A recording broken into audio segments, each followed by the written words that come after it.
Dr. Nicholas Gonzalez and Kelly and a few others, Dr. Beard,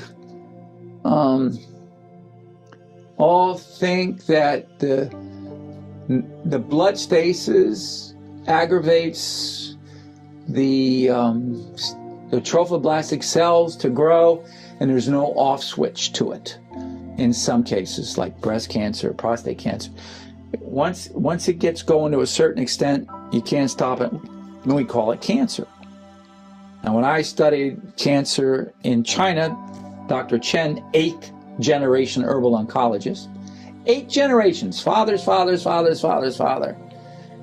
I mean, where are you going to meet someone like that, you know? And they say it's not a science, you know, it's not double-blind placebo bullshit. It's observation. What works, what doesn't work. How does it work? What are the underlying features? What are the side effects? How does it work? Does it heat the patient up? Does it cool it down? Does it increase blood flow, decrease blood flow? Does it suppress the cancer? Does it make the cancer grow? You know, 8 generations, all right? The conclusion he made is blood stasis causes cancer. You don't nourish those stem cells in your liver.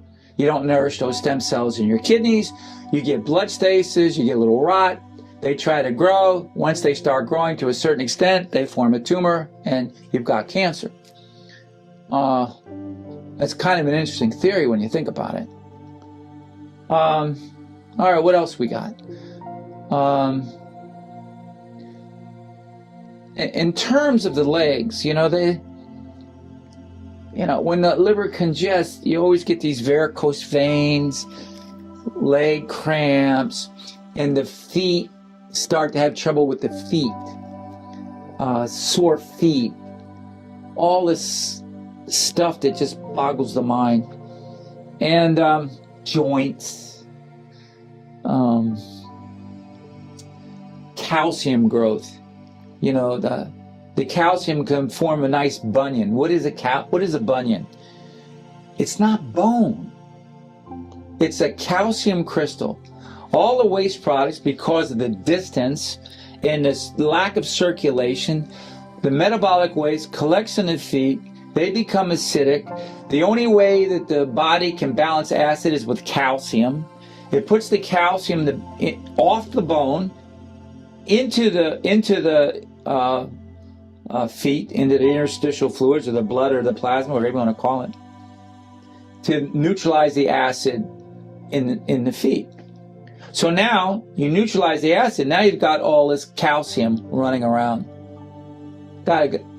Now you have your shoe, and it rubs right here. When you walk, it always rubs there, and when it rubs there, it creates an electrical charge on the bone, which attracts the calcium. Now you've got a calcium crystal growing on your foot. You know, we call it a bunion. It's not bone.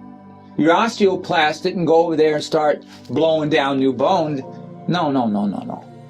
It's a calcium crystal growing from the calcium that's released in your foot to balance the acid in your feet because metabolic waste, because your liver's screwed up. Anybody ever tell you that? I don't think so. You can see that the liver is the key to a lot of health problems. All right? The insomnia we spoke of, the dementia. What about the connection, lateral sclerosis, multiple sclerosis? Now you add a little immune factors in here, and you've got a recipe for all kinds of pathologies of the mind. Chinese call it Shen disturbance. I think that's basically covers it. I think to harden your bile, to create liver qi stagnation, put your brain at risk from dementia and other things, and affect every part of your body one way or another. Now, the other thing I think I left out is the heart.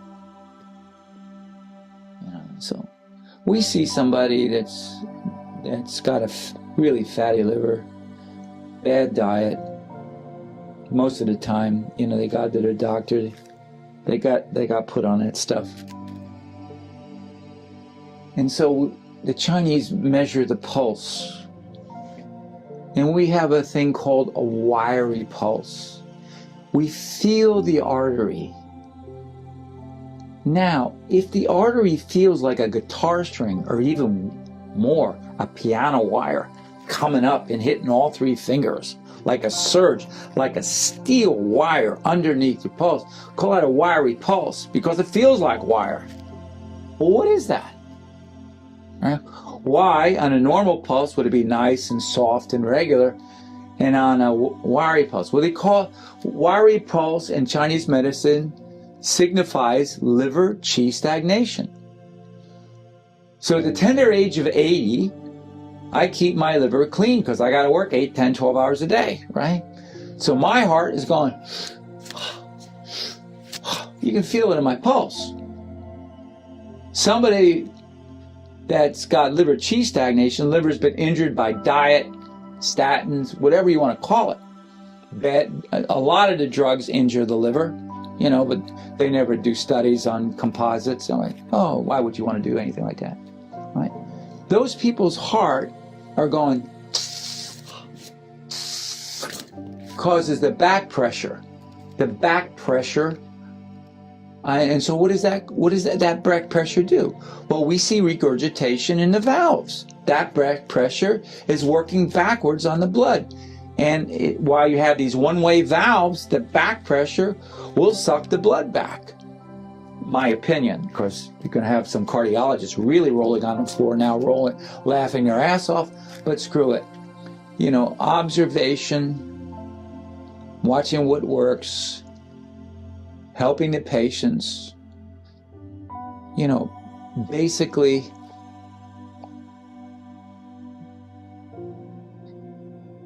you know, it's all about the patient. It's about looking at everything and how it interacts. A cardiologist would never look at the liver to see why there's regurgitation. You know, let's give him some drugs, let's give him this or that. Or a liver guy will never think that in 1,000 years that a statin drug would cause congestion in the liver.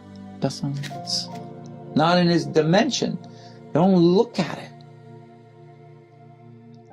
To look at how the organs and things flow, how they work together, in my opinion, is what a lot of Western medicine is missing. So that's my 2 cents on statins. Thank you very, very much. Thank you. You're welcome. To be continued. I hope so.